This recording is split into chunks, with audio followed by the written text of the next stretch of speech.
बिस्मिल्लाहिर्रहमानिर्रहीम। M economics part 1 की ये हमारी क्लास है। इसके अंदर आज हम जो है मैथमेटिकल इकोनॉमिक्स का जो टॉपिक करेंगे, जिसके अंदर मैट्रिक्स का जो है वो मैंने सेलेक्ट किया हुआ है। इसके अंदर हम सीखेंगे पहले कि जो हमारी इक्वेशन है, मैट्रिक्स की जो इक्वेशंस हैं उनका हम सॉल्यूशन कैसे निकालते हैं। ये हमारा टॉपिक है, जिसके अंदर हम देखेंगे कि मैट्रिक्स की जो इक्वेशंस हैं वो इनवर्स मेथड से भी होती हैं, क्रैमर रूल से भी हम उसको सॉल्व कर लेते हैं और गॉसियन मेथड से भी हम इनको कर लेते हैं।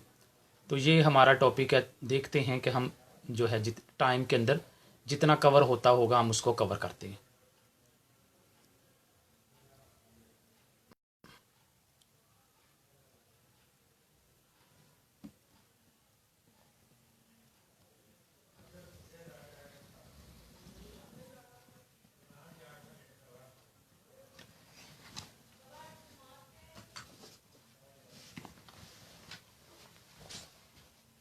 Inverse method, solution of matrix with 3 method. हाँ जी हबीबुल हक, क्या हाल चाल है आपका? आ गए हैं? अच्छा, साथ साथ मुझे रिप्लाई करते रहा करें, मुझे पता चलता रहे कि कोई प्रॉब्लम तो नहीं हो रही क्लास के अंदर। राइट, ओके, इस तरह के लफ्ज़ इस्तेमाल किया करें। आज हम डिस्कस करते हैं सॉल्यूशन, हमने करना है इसका सॉल्यूशन ऑफ मैट्रिक्स इक्वेशन।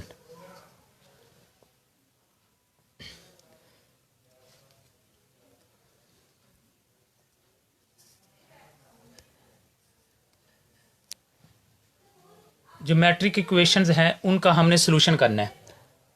इसके लिए जो हमारे पास जो है ना वो एक मेथड है, उसको हम बोलते हैं इनवर्स। इनवर्स मेथड से भी आप इनका सॉल्यूशन निकालते हैं। ठीक हो गया। दूसरे नंबर पे इसका जो एक मेथड आता है वो आता है क्रैमर रूल। क्रैमर रूल, इसकी मदद से भी हम जो है जो है सॉल्यूशन निकालते हैं इनका, इसकी मदद से भी। ठीक हो।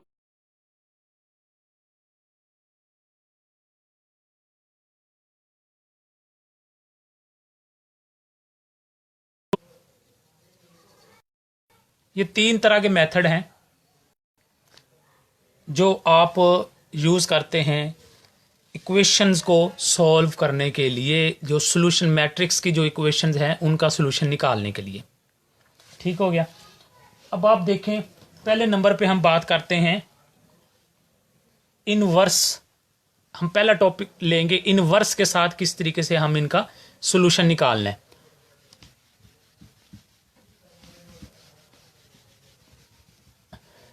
अब देखिए सॉल्यूशन जो निकलेगा ना इसका इनवर्स मेथड से, पहला हम ले रहे हैं इनवर्स से। Inverse method. अच्छा,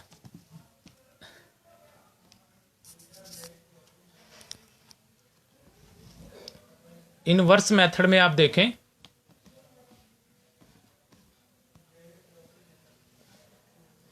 आपने क्या करते हैं, आप पहले इसका मालूम करते हैं, यानी कि ये आपके पास एक इक्वेशन होती है, x इक्वल है a inverse multiply by b।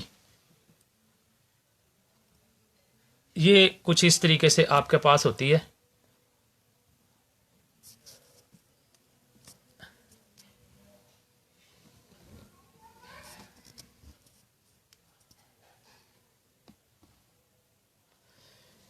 x equal है a इनवर्स बाय b। ठीक है जी। अब ये देखें कि इसके लिए ये x आपको पता ये होगा आपके पास x और y इक्वल होता है। ये जो आपने वेरिएबल निकाले होते हैं, जो आपने वेरिएबल निकाले होते हैं, ये आपके वो इक्वल होता है।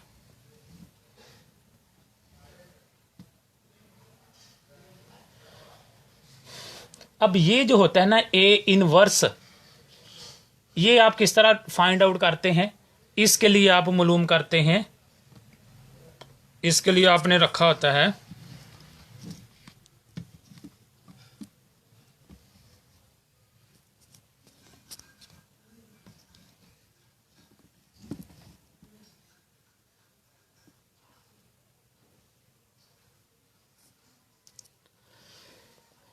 ए इनवर्स, जो बराबर होता है ए इनवर्स, ये आप निकालते हैं 1/a determinant. Okay, 1/a determinant adjoint A. A inverse आप इस तरीके से मालूम करते हैं, ए इनवर्स मालूम करते हैं 1/a डिटर्मिनेंट एडजॉइंट ए। अब ये जो डिटर्मिनेंट है ये आप निकाल चुके थे, तरीका मैंने बताया था आपको, जिसके अंदर आप चेक करते हैं कि मैट्रिक्स आपका सिंगुलर है कि नहीं है, उसमें फिर आपने डिटर्मिनेंट निकालना होता है, वो नॉट इक्वल टू 0 होना चाहिए।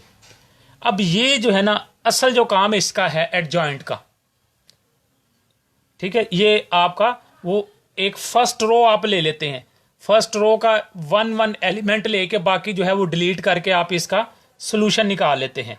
अब ये जो एडजॉइंट है ना आपके पास, ये एडजॉइंट ए इसका अगर तो 2 हों फिर तो उसमें कोई मतलब, अब आप ये मैं थोड़ा सा आपको बताने लगा, उसके बाद फिर मैं आगे इसके मजीद सोल्यूशन की तरफ आता हूं। एडजॉइंट ए देखिए, अब एडजॉइंट अगर फॉर एग्जांपल आपके पास 2 थे, वो ये एक मैट्रिक्स है 1/2 1 2 एंड 4 7 फॉर एग्जांपल, ये आपके पास ए मैट्रिक्स है। अब एडजॉइंट निकालना इसके लिए कोई इशू नहीं होता, इसका जो है अब एडजॉइंट जो है ना वो कैसे निकाल लेते हैं। एडजॉइंट ए सो सिंपल कि आप जो है इनकी जगह चेंज कर देते हैं, ये प्रिंसिपल डायगोनल एलिमेंट जो हैं इनकी जगह आप चेंज कर देते हैं।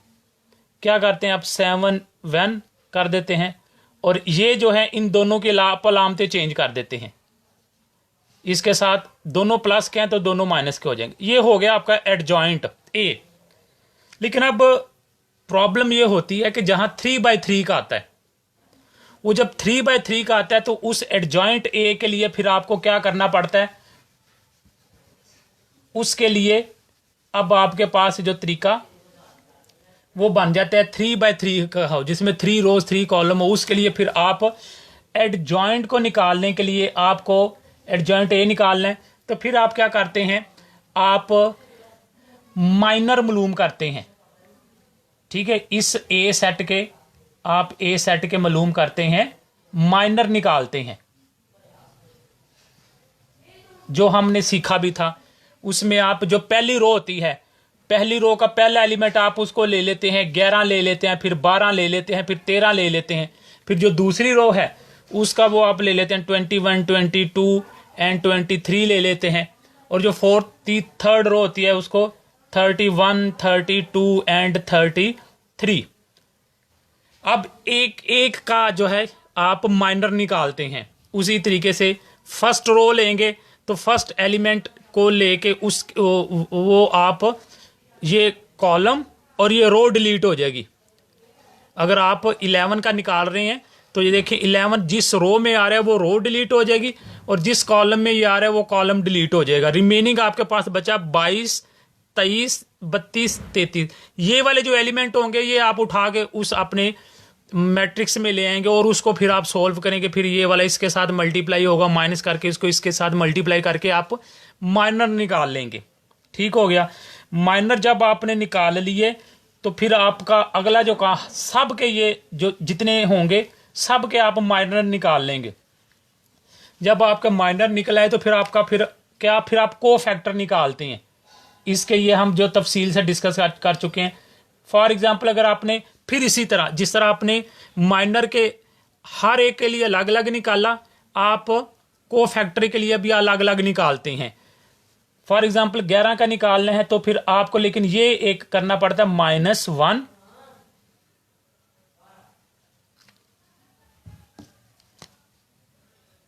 -1, और ये जो जे जितनी होगी, अगर 11 है तो इसको आप प्लस के साइन के साथ लिखें 1 + 1, और यहां जो है आप अपना माइनर जो है आपने जो 11 के साथ निकाला है वो लिखेंगे। ले ये आप हर एक आप माइनर निकालेंगे। अब यहां माइनर की जो सेट निकाला था उसकी वैल्यू आ जाएगी, और ये पावर जो है अगर 2 पे तकसीम हो जाती है तो ये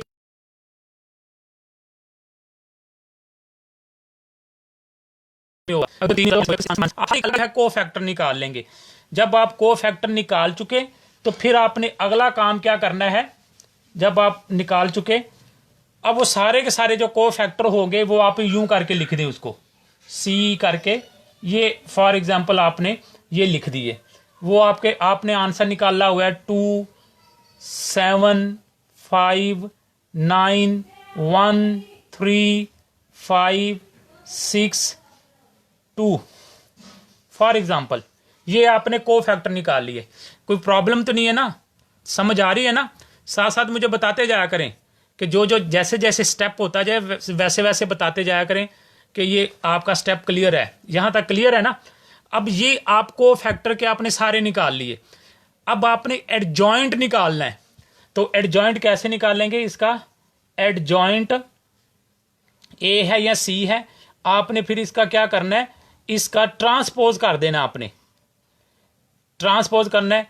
ट्रांसपोज क्या करेंगे आप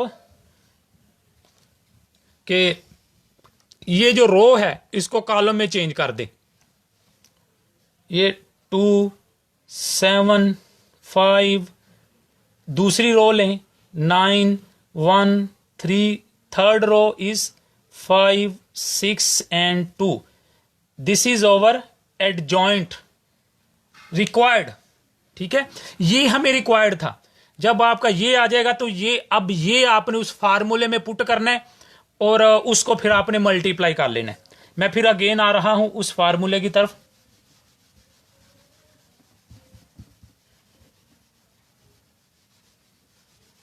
अब जब ये निकाल चुके तो अब ये आपके पास था x इक्वल है a इनवर्स b। ठीक है, और a इनवर्स किसके बराबर होता है आपको पता चल चुका, वो आपने निकाला था, a इनवर्स निकाला था किसके, वो अलग से आपने मालूम किया है। आपने अलग से मालूम किया कि a इनवर्स ओवर है 1/a डिटर्मिनेंट एडजॉइंट a। लो ठीक हो गया। अब अगला जो काम आपने करना है वो ये करना है, अगर आपने सोल्यूशन निकालना है इसका तो फिर आपने इसको मल्टीप्लाई नहीं करना। मतलब मिसाल के तौर पर आपने ये निकाला तो आपका ये आंसर निकला है 1 ओवर ये आ गया 10 आ गया, और ये आपने एडजॉइंट जो निकाला वो आपका निकलाया 1 5 7 2 3 4 7 8 9 समथिंग जो भी है। अब आपने क्या करना है, यहीं तक छोड़ देना है। अगर आपसे ये कहा जाए कि इसका सोल्यूशन निकालने तो फिर आपने इसको सॉल्व नहीं करना, क्योंकि अगर आप इसको सॉल्व करेंगे तो ये आपके फ्रैक्शन में आ जाएगी, तो आपने फ्रैक्शन में इसको नहीं लेके आना। ठीक है, आपने क्या करना है कि इसको यहीं पे छोड़ देना है, इसको मल्टीप्लाई नहीं करना। आपने इस चीज का आपने ख्याल रखना है, आपने मल्टीप्लाई नहीं करना। अब ये आंसर जो निकाले आपने, ये ए इनवर्स है, ए इनवर्स है। यहां जो लिखेंगे आप ये टोटल का टोटल यहां पर पुट कर दें। फॉर एग्जाम्पल ये पॉइंट जेन में रखना है कि आपने मल्टीप्लाई नहीं करना। अगर उसने आपसे इसका सोल्यूशन मांगा हुआ है, फिर आप क्या करेंगे, मिसाल के तौर पे इसका आंसर आपने निकाला हुआ था 1/10 और ये निकाला हुआ था आपने 1 5 7 2 5 4 3 1 5। फॉर एग्जाम्पल ये आपने निकाला, ये आपने पुट कर दिया। अब b की जो वैल्यू है वो आप b की वैल्यू यहां लिखें। बी की वैल्यू फॉर एग्जांपल ये थी 759, ये आपने यहां लिखी। अब यहां से आप आगे इसको मल्टीप्लाई करेंगे इस हिस्से को, ये मल्टीप्लाई होकर जब सिंपल होगा तो फिर आपने ये 1/10 को इसके साथ मल्टीप्लाई करना है। ये बात अच्छे तरीके से जेहन में बिठा लें।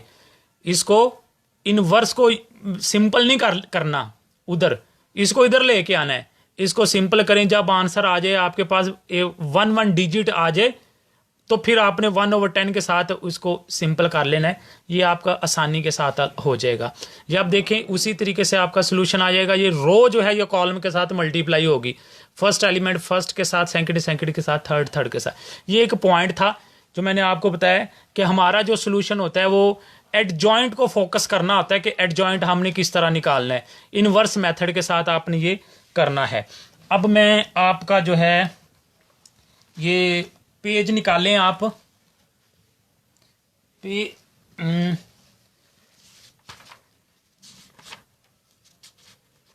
देखें आपका ये था,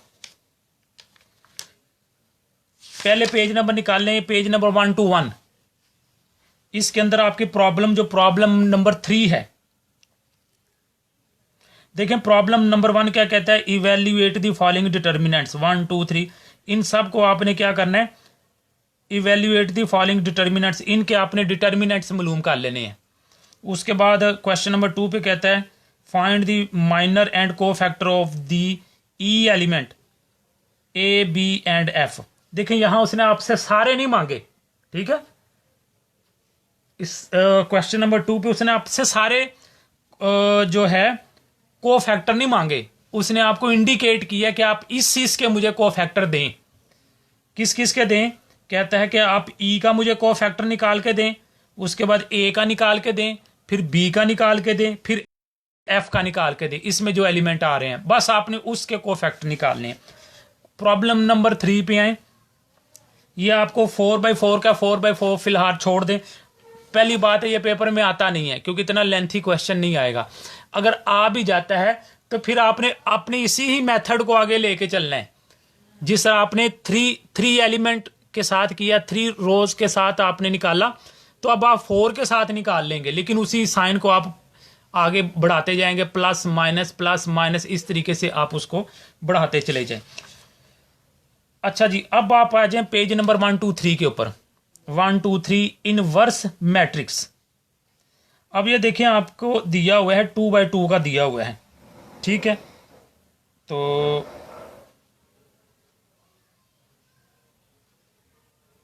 अब आप इस तरह करें, आप 3 पे आए, 2 का तो मतलब हो ही जाएगा, आप 3 पे आए।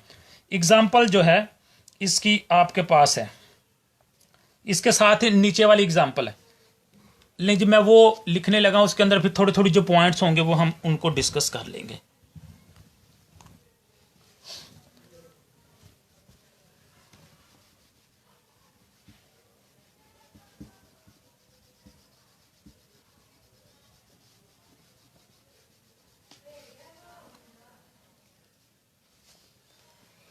एग्जाम्पल है मेरे पास ए मैट्रिक्स है,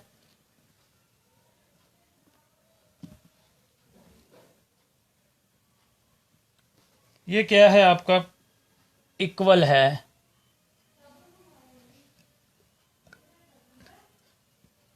4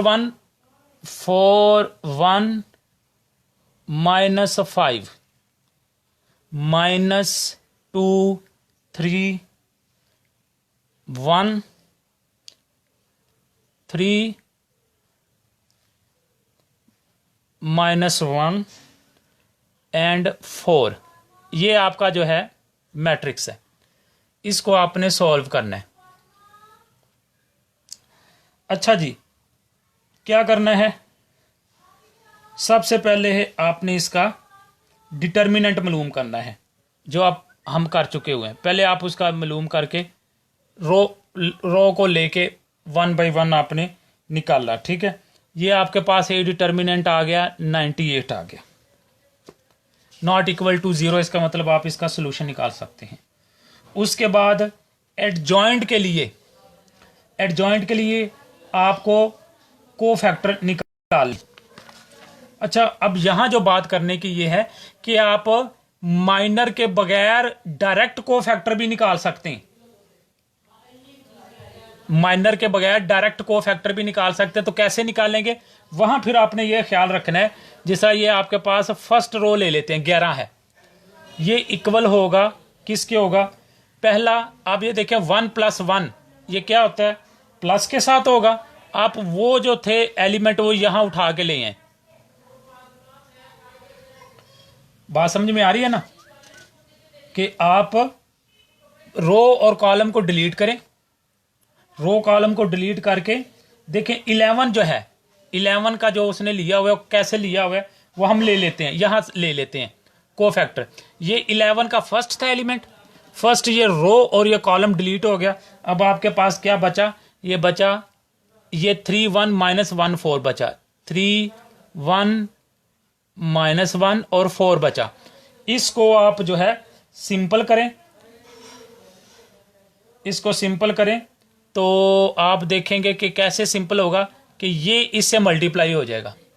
ठीक है, ये हो जाएगा, मैं डायरेक्ट चलो 3 × 4 माइनस, अब ये इसके साथ मल्टीप्लाई हो गया, -1 × 1 सिंपल करें, 4 3 12 हो गया, माइनस माइनस प्लस 1 इक्वल किसके हो गया, ये 13 हो गया। ठीक है, ये आपका आ गया 11 का कोफैक्टर। क्लियर है। अब आप देखें 12 के लिए ये मैं ये बस सिर्फ आपको एक बताऊंगा, उसके बाद आगे आपने खुद करना है। अब मैं आगे लेने, देखो ये 12 है, 12 ये 1 + 2 करते हैं, ये 3 हो जाता है। इसका मतलब है इसके साथ आपने -1 लेना है, इसके साथ आपने -1 लिए लिखना है। ये बस ध्यान में रखना है आपने इस चीज का ख्याल रखना है। समझ आई बात की यहां तक, कि आपने इसके साथ ये 11 है, ये 1 + 1 है, इसका आंसर 1 में निकलेगा। ये आगे जो आपका 12 आयता है, ये 1 + 2 है, ये 3 हो जाएगा, और इसका आंसर 2 पे डिवाइड नहीं होता 3, इसलिए ये माइनस में आ जाएगा। तो इसके साथ आपने माइनस लगाना है। बाकी एज इट इज आप ये देखें, अब आप सेकंड पे आ गए हैं, तो ये आपकी सेकंड में जब आप आएंगे तो आप देखेंगे कि ये फुल रो और ये कॉलम डिलीट हो जाएगा, बाकी बचेगा -2 3 1 4। ये आप ले लेंगे -2 1 3 4। अब सिंपल करते हैं, तो इसके साथ आपने ब्रैकेट चला लें। ठीक हो गया, आप इसकी एक साथ ब्रैकेट ले लें, ब्रैकेट, और इसके साथ आप माइनस लगाना है। ये चूंकि ये ब्रैकेट के बाहर माइनस है, तो ये माइनस लगा के अब आप इनको सिंपल आप कर सकते हैं। ये फिर ये 2 4 के साथ मल्टीप्लाई होगा, -3 1 के साथ मल्टीप्लाई होगा, जो आंसर निकले उसको फिर आप माइनस के साथ मल्टीप्लाई करके इसका सोल्यूशन आ जाएगा। ये हम मालूम करते हैं कोफैक्टर। जब ये सारे मालूम हो जाएंगे, फिर आप इनकी तरतीब लगा लेंगे उसी तरह 1 11 12 13 करके, उसके बाद फिर इसको ट्रांसपोज कर देंगे। तो आपके पास ये आप देखें पेज नंबर 124 के ऊपर जो आपने सी निकाला हुआ वो निकाला 13 11 -7 1 31 7 16 6 और 14। इसका आपने क्या किया, आपने इसको क्या कर दिया, फिर आपने इसको ट्रांसपोज कर दिया। जब ट्रांसपोज किया तो आपके पास एडजॉइंट आ गया, एडजॉइंट आया तो अब ये ए इनवर्स का आपने निकाला। चूंकि ये ए इनवर्स का निकालना था, इसलिए आप इसको टोटल को सोल्व कर सकते हैं। लेकिन अगर आपसे जो है क्वेश्चन पूरा मांगा जाए तो फिर आपने उसको सॉल्व नहीं करना, फिर आपने आगे नेक्स्ट जाके सॉल्व करना है। प्रॉपर्टीज जी हम आते हैं बाद में, पहले ये जो टॉपिक शुरू किया हुआ है इसको हम वाइंड अप कर ले। अब हम देखते हैं इसके ऊपर आप आए लें जी 3/3 की मैं जो ना एक क्वेश्चन पूरा लेके आपको करवा दूं। हाँ, क्रैमर रूल भी कवर कर लेते हैं। ये देखें आप जो है इक्वेशंस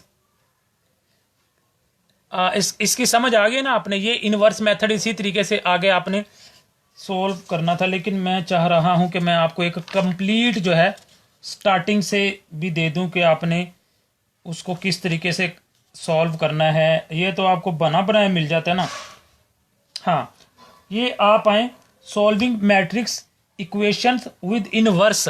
ये मैं थोड़ा सा स्टार्ट आपको बताता हूँ कि किस तरीके से करना है, बाकी फिर आप खुद करना है आपने। पेज नंबर मेरे पास है 126, पेज नंबर 126, ये आपके पास एग्जाम्पल है नीचे। अब आप देखें,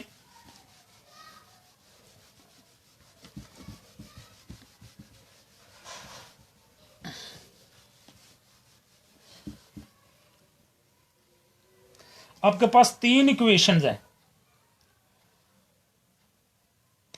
तीन इक्वेशंस हैं।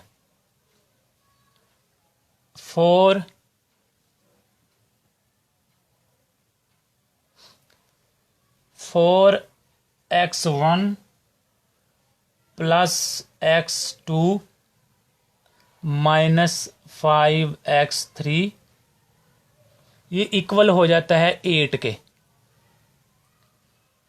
दूसरी इक्वेशन है आपके पास -2x1 plus 3x² plus x³ equal है ये 12 के।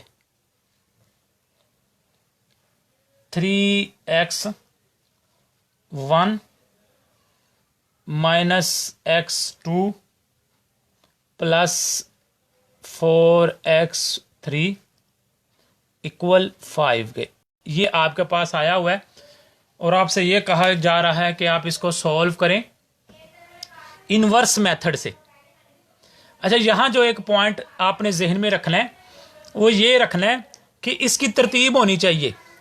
x1 x2 x3 equal constant होना चाहिए। x1 x2 x3 x1 x2 x3। अच्छा, वो बाज़ करता है क्या, वो इसको आगे पीछे कर देता है। पहले x2 आ जाएगा, फिर x1 आ जाएगा, x3 आ जाएगा। स्टूडेंट कंफ्यूज हो जाते हैं, ये x की फिगर दूसरी तरफ जा सकती है, तो आपने पहले स्टैंडर्ड फॉर्म में इसको लेके आना है, उसके बाद आगे सॉल्व करना है। ठीक है, अगर ये आगे पीछे हो तो आप इसका इक्वल लगा के एरो दे के इसी को आगे स्टैंडर्ड फॉर्म में बना लें।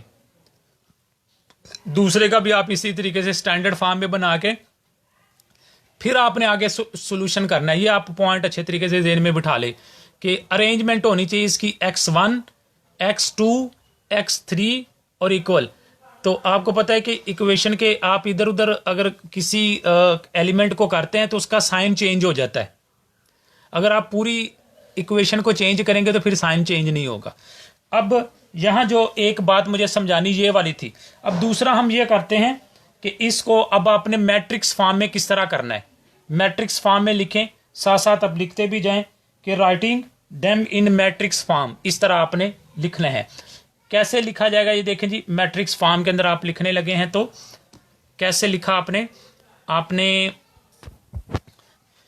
जो वेरिएबल के साथ था वो लिखना है, वेरिएबल को नहीं लिखना आपने। ये आ जाएगा 4 आ जाएगा, जिसके साथ माइनस होगा वो माइनस भी लिखा जाएगा, जिसके साथ कुछ नहीं है वो 1 कंसीडर होगा 1। ये इस x3 के साथ -5 है तो आपने यहाँ -5 लिखा। x1 के साथ 2 माइनस में है तो भी लिखेंगे। x2 आपका 3 के साथ है और ये 1 है, ये 3 हो जाएगा, और इसके साथ कुछ नहीं है तो ये -1 लिखा जाएगा, ये 4 लिखा जाएगा। ये आपने जो है लिखा। अब ये जो आपके वेरिएबल थे, अब वेरिएबल उनको अलग लिख ले। आपके पास वेरिएबल 3 वेरिएबल हैं, x1 है, x2 है और x3 है। इसको आप इसी तरह इतना हिस्सा इसमें हो गया। अब बराबर करके आप ये वाले जो कांस्टेंट है ये आप लिखेंगे बराबर करके। इसमें आ जाएगा 8 आ जाएगा, 12 आ जाएगा और आपका 5 आ जाएगा। लो जी, ये लिख लिया। अब नेक्स्ट स्टेप के अंदर क्या करें, इसको आप फर्ज कर लें, सपोज कर लें कि इसको आप ए बना लें। नेक्स्ट स्टेप के अंदर आप ए बना लें इनको। ये वाला जो है ये आपका ए कर लें इसको। 4 1 -5 -2 3 1 3 -1 4। और ये जो अगला है इसको आप x कंसीडर कर लें।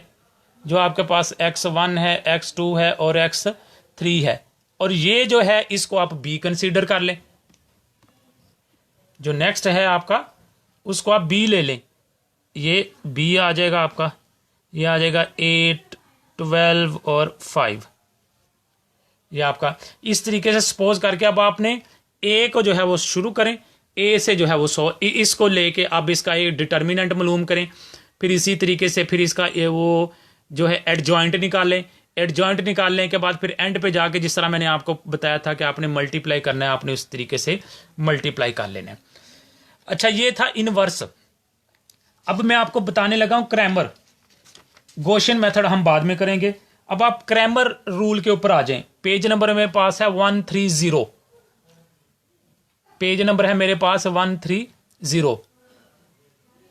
हबीबुल हक, आवाज क्लियर आ रही है ना? कोई प्रॉब्लम तो नहीं हो रही? और जो मैं समझा रहा हूं उसकी समझ भी आ रही है? यहां तक क्लियर है? कोई चीज पूछने वाली जो आपको ना समझ आई हो, साथ साथ मुझसे पूछते भी जाया करें, साथ साथ मुझे जो है ना फीडबैक भी देते जाया करें, मुझे पता चलता जाए कि आपको समझ भी आ रही है कि नहीं आ रही, क्योंकि मेन फोकस आप ही हैं। अच्छा, देखें भी, अब हमने क्रैमर रूल जो करना है, क्रैमर रूल के अंदर आपने वही चीज लानी है कि जो है डिलीट करना है, और आपने 2/2 का पहले समझ लें, उसके बाद फिर जो है वो 3/3 की तरफ भी हम आते हैं, जिसमें 2 आपके जो है रोज और 2 कॉलम आपके पास है।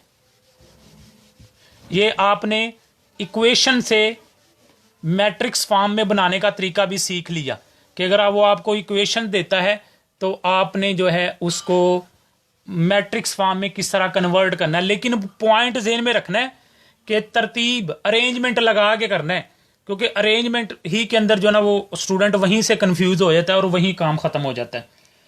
अब क्रैमर रूल में करवा रहा हूं, कंप्लीट टॉपिक करवा रहा हूं 130 के ऊपर। 3/3 भी एज इट इज ही होगा, लेकिन आप पहले इसको समझ लें। एग्जाम्पल है मेरे पास, इसमें हम लेता हूं 6x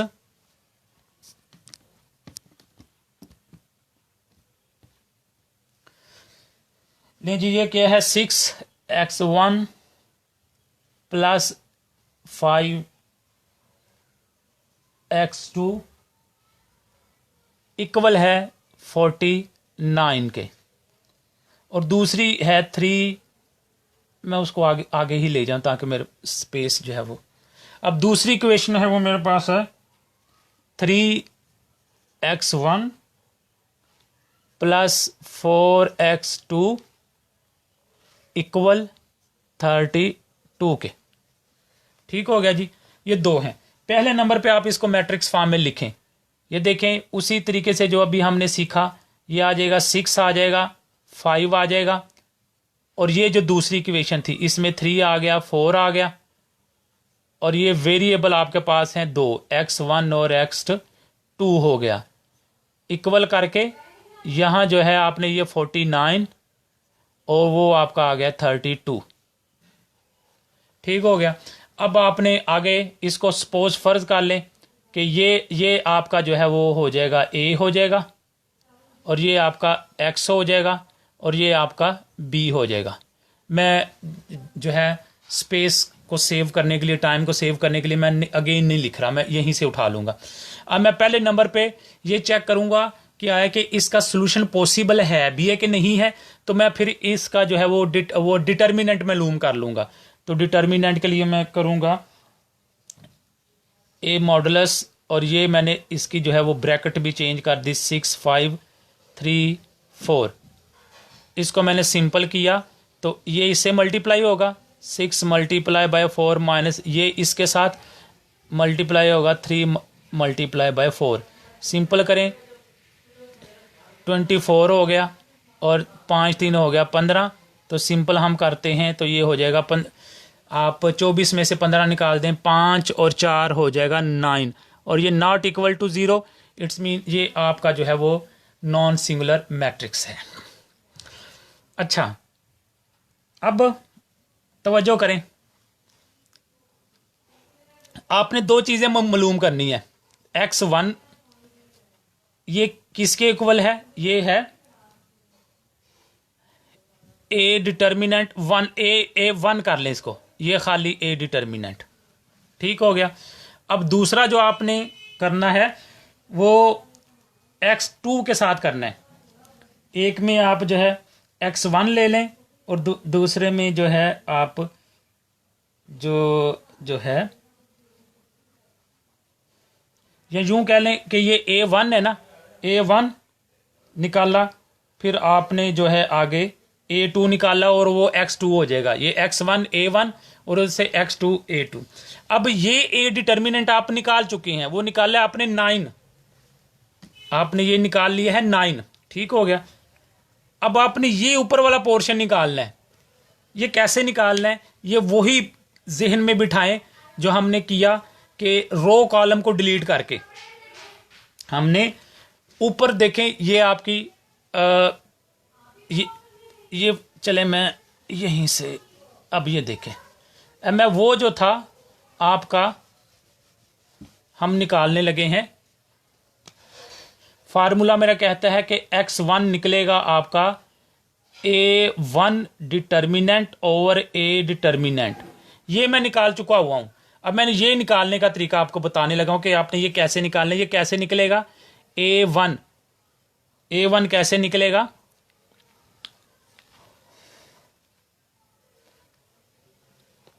आप इसका भी इसी तरीके से लेंगे। तवज्जो करें, तवज्जो, ये आप फर्स्ट मालूम कर रहे हैं, ठीक है। इसको आप डिलीट कर दें, इसकी जगह पे ये जो आपके आ रहे हैं कांस्टेंट आ रहे हैं वो आपने लिखने हैं। फर्स्ट में 49, 32 और ये साथ लिखा जाएगा आपका 5, 4। इसको आप सिंपल करें, उसी तरीके से 49 को मल्टीप्लाई कर दें 4 के साथ, 49 मल्टीप्लाई बाय 4 माइनस, अब ये उसके साथ 32 मल्टीप्लाई बाय 5। सिंपल इसको करें तो सिंपल करेंगे तो मेरे पास इसका आंसर आ जाएगा 36, ठीक हो गया। अब देखिए इसके अंदर वैल्यूज पुट कर लें, इसमें ये आपने वैल्यू इसकी निकाली, ये निकाली आपने 36 और इसका जो आपने जो भी निकाला हुआ था ए डिटर्मिनेंट वो आपने 9 निकाला हुआ था, सिंपल कर लेंगे तो ये आपके पास आ गया, x की वैल्यू आ गई x1 की। अब x2 की जो आपने निकालनी है वैल्यू, x2 की वैल्यू वो भी कैसे निकलेगी, अब तवज्जो करें, x2 इधर आप x2 करें और जहां जो आपने 1 लगाया था 1 लगाया, अब आप 2 कर लें और ये अब कैसे निकलेगा, तवज्जो करें, ये कैसे निकलेगा। उसी तरह आप इस डिटर्मिनेंट लेंगे। अब ये 2 है, x1 पहले x2 बाद में आता है। अब ये आपका ये अपीयर हो जाएगा, ये आप लिख लेंगे और ये जो x2 को इसको डिलीट करके ये वाला कांस्टेंट लिख लें।